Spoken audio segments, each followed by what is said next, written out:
Someone make a trade. There is nothing to talk about. Someone make a trade and end this boring drought. I know making a trade right now can seem scary, but the Devils should at least trade Kyle Palmieri. I'm worried that there are not going to be any trades at all. And the biggest trade we're going to have is for a 36-year-old Eric Staal. Please, someone make a trade.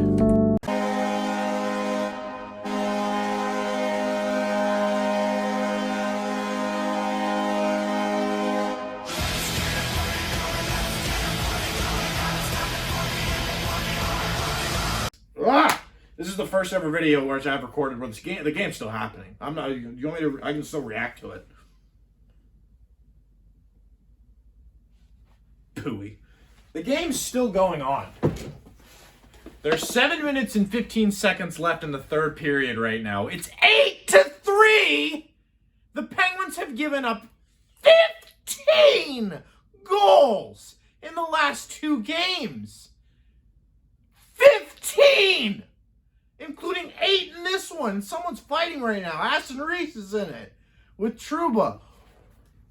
About a week ago, I said that the Penguins were starting to look like Stanley Cup contenders. They were starting to look like that 2016 team that also lost Malkin and had a bunch of injuries and had a bunch of guys step up. And they started winning a bunch of games, not because they got lucky, not because that the other teams were playing bad, but because they were playing pretty damn good themselves. They had a weird game against the Bruins over the weekend. You can write that off as a fluke.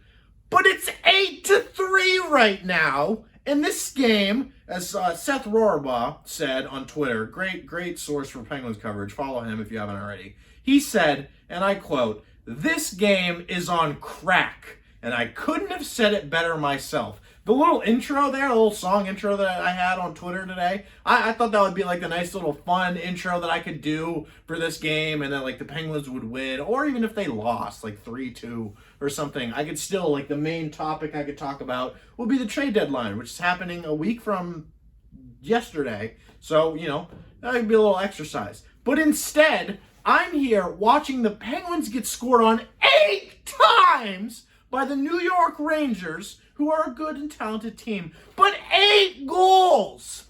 I'm angry, but I'm not necessarily angry at the team right now. I mean, you got to give the Penguins some leeway. They're still, they're second in the East right now, I think. They still have a very good team. They're hurt, but it's 8-3. The reason I have my laptop out here is because I literally was going to write an article for Pittsburgh Sports Castle, and I just wanted to show you guys that. I'm scrapping the article now, and I'm going to have to write about something else. I already have an idea on what that is. And I was going to, write an article, are the Penguins Stanley Cup contenders? Started it today, right? Started brainstorming some thoughts for it today. That article's not happening. There's no way. Instead, I'm going to write an article about Marcus Pettersson and how I think he needs to be traded because, wow, he's been bad. And it's not just him. The Penguins have looked awful tonight. They've looked defensively the complete opposite of the way that they've been these past couple of weeks. I didn't even finish writing down who was on the lines or whatever. I didn't even give a shit who's on the penalty kill. It's your normal penalty killers. But let's go over the lines real quick. There were some changes. Didn't really work. 6 minutes left now. Dear God. Really, I don't have much to say about the lines. I won't waste your guys' time. You guys watched the game for the most part. Everyone's still hurt on the forward end. Malkin is skating. Tanev's now hurt. Like he came back for a game and now he's going to be out. It's a mess. The one thing that I will mention though is Jarry McCann on the first power play unit. He needs to stay there. He scored again. 5 goals on the power play so far for him this year. He needs to stay there. So this game ended before it even began. In the first period, the Rangers scored 4 goals. 3 in the opening, half. I'm pretty sure it was the opening half of the period. Penguins flat-footed. Defense was awful. First goal goes to Blackwell. There were 3 2-on-1s in the first period, in the early stages of the first period. One went off Matheson. That was the first goal for Blackwell. Zibanejad scored on another 2-on-1. And then the Penguins, if there's one issue that they need to fucking fix, is that they took so many bad penalties tonight, and their penalty killing did not help at all. There was also a shorthanded goal scored on by the Rangers. The special teams were not good, despite that McCann goal, which we'll get to in a second. Panarin scores on the power play. He gets his 12th. Zohorna took a bad penalty. Good to see him back in the lineup, but no, he's not an NHL player if he's going to play like that. Penguins do get on the power play, though, and McCann scores. I'm very happy when Jared McCann scores. Number one fan. Love the guy. But, damn it, didn't last for long. Strome scores on the power play. Dumoulin took a penalty, and that's the game. I tweeted after the first period, there's no way the Penguins come back in this one. They got a little bit close, but no, it didn't happen. DeSmith got the start in the second period. He comes in for Jarry. Not a good welcome back for him. I also forgot to mention Jarry's back. After he went poop in that one game, he's back now. Dear Lord, our goaltending has not been atrocious these past two games, but there's been 15 goals scored on us in these past two games, so, you can't have that. Two did go off as defenders here, but God, come on. Sometimes you need a save out of your goalies. DeSmith and Jarry, it's just not working for them right now. And, seriously, a week ago, we were saying how good and praising these guys, and just, God, this is a nightmare. Lafferty scores. Marino goes off Marino. It's an own goal. However, before the period ends, Matheson, 15 seconds later, jumps up and scores. Good to see him getting on the score sheet. But again, it doesn't really matter because the Penguins, going into the third period, they had 20 minutes for me. Prove it. Come back in this one. They let the Rangers score first in the period. Kakko gets a power play goal. A power play goal. That's the third power play goal for the Rangers tonight. However, Guentzel does score, though. Makes it a little bit interesting, 6-3. Right after that, though, the Rangers scored two, and it's 8-3. One of them being on the Penguins' power play. Things were going the Penguins' way in the third period, potentially. You get that goal from Guentzel, then you go on the power play. You could make it 6-4. You're within two, and then maybe you get an empty net, or not an empty net goal. You get a goalie with a goal with the goalie pulled. I'm not even going to edit that out because, damn it, Jesus Christ, this game, these past two games. Wow! What is going on? And then, Fox scores a shorthanded goal, and then Buchnevich gets his 15th. That's a lot of goals for a guy like Buchnevich. I didn't know he had that many. And the Penguins will lose this one 8-3. 4 minutes and 31 seconds left in this one. Guys, what's going on? I know it's 2-game sample size, but this isn't looking good. This looks bad. 15 goals. And not to mention that the Bruins didn't even score until the second period. So that's 7 goals in 2 periods in the Bruins game. And then 8 goals in 3 periods in this game.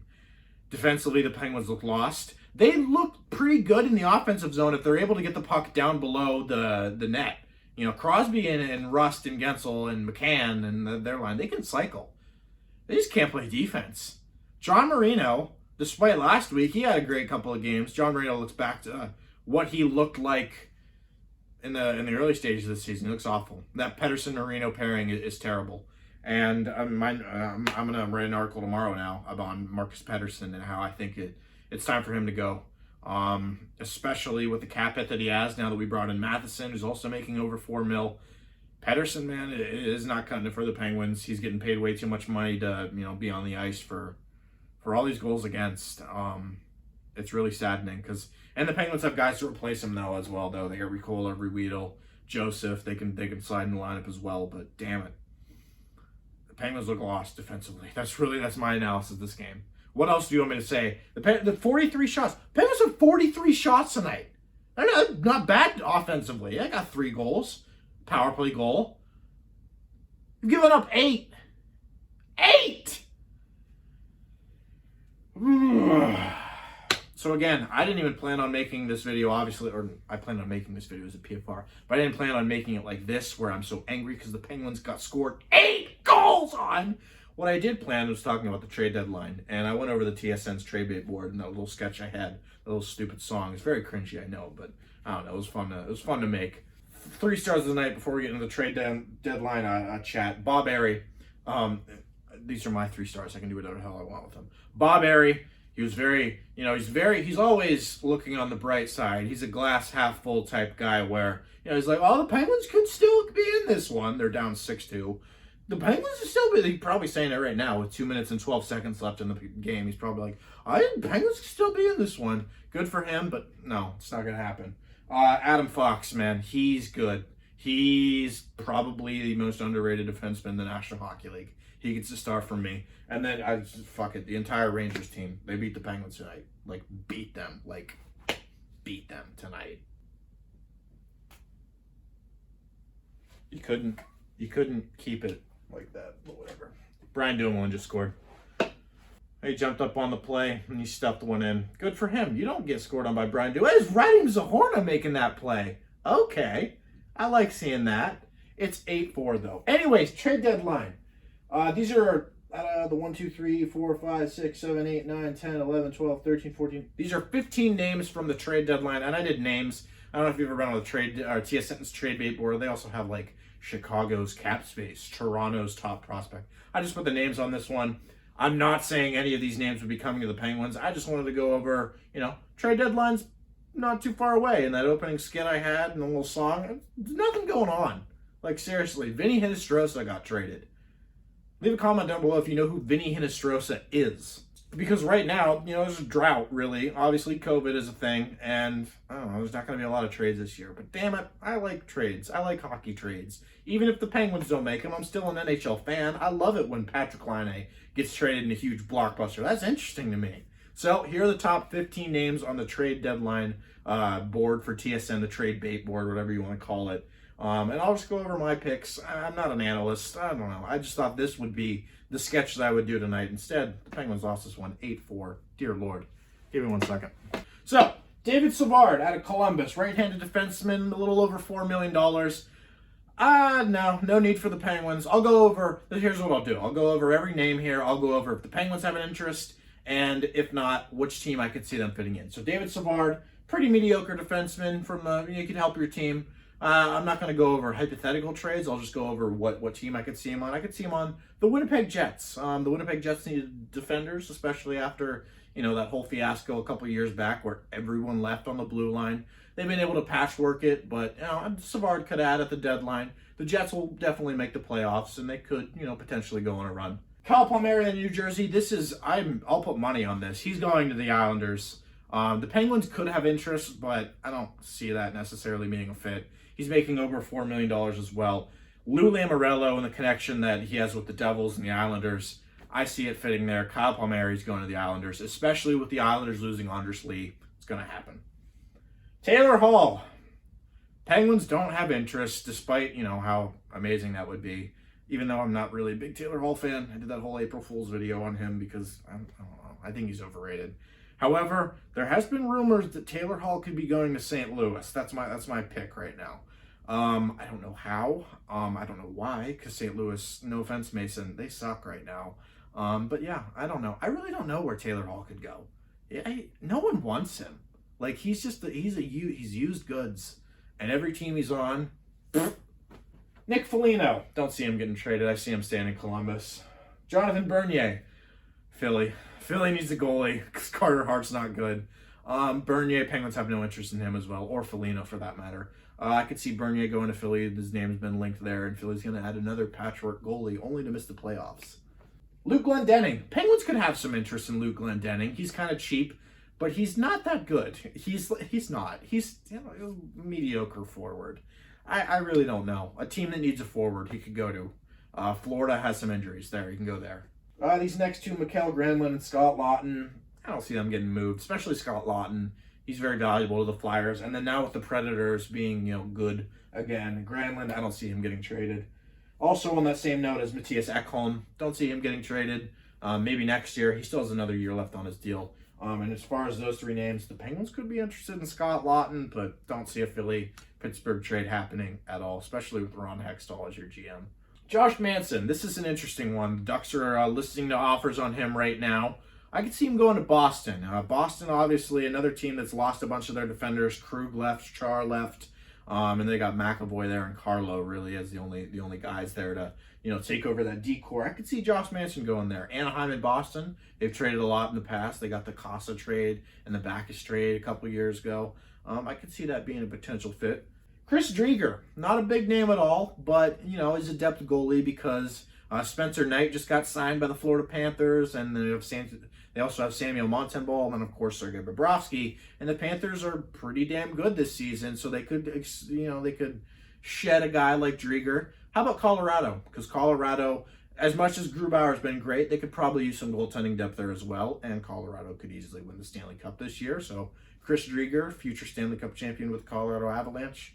You heard it here first. Brandon Montour out of Buffalo. Brandon Montour is my favorite player in the National Hockey League. I'm going to buy a jersey right now. I'm going to buy a jersey. Oh boy, remember that? Montour, I don't know. Penguin, I have interest in him because he beat the Flyers. Penguins don't really have interest in him. Really anyone on this list so far, except for maybe Palmieri. I don't know where Montour could go. Vegas, is Pietrangelo still hurt? I don't know. I don't watch Vegas games. I don't know. Comment below, is Pietrangelo still hurt? They could use Manson or Montour. Alex Goligoski, former Penguin. Arizona's kind of starting to win now. Don't see him going anywhere. Vince Dunn, don't see him getting traded either. I would have interest in Vince Dunn if I was the Penguins, but I don't see him getting traded either. And then finally, Ryan Murray. I could go to Tampa, I guess. Tampa could need some defensive depth as well. They'll finesse something. They're Tampa. The general managing that team is just, it's insane. But I will be going over the next 15 names on this list because, there's not many Penguins potential fits here. Because, again, I don't think the Penguins need much of the deadline, despite the fact that they lost 8-4 tonight and 7-5 against the Bruins the other day. What was it, 7-5? Maybe a fucking goalie. I don't know. But that's not, again, it's not Jarry and DeSmith's fault. Bring back Rutherford. Put him in the net. Anyways, this has been a crazy one. I kind of like how sloppy this one is going to turn out. I haven't seen it, obviously, because I'm recording it right now. But damn it.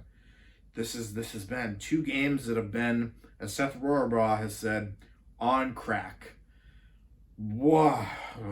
That'll be the title of the video. Blah.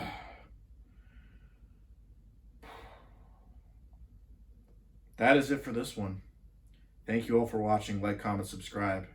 As always, these are my own opinions. But you don't need my reactions to figure out that the Penguins lost these past 2 games with the opponent scoring 7 times, and then tonight 8 times. You know what other team lost in a very substantial matter tonight? And I'm just referencing this because I just saw the commercial. The Pittsburgh Pirates. I'll catch you guys in the next video. Hopefully the Penguins will win. I still have faith in this team, but damn it, these past 2 games, man.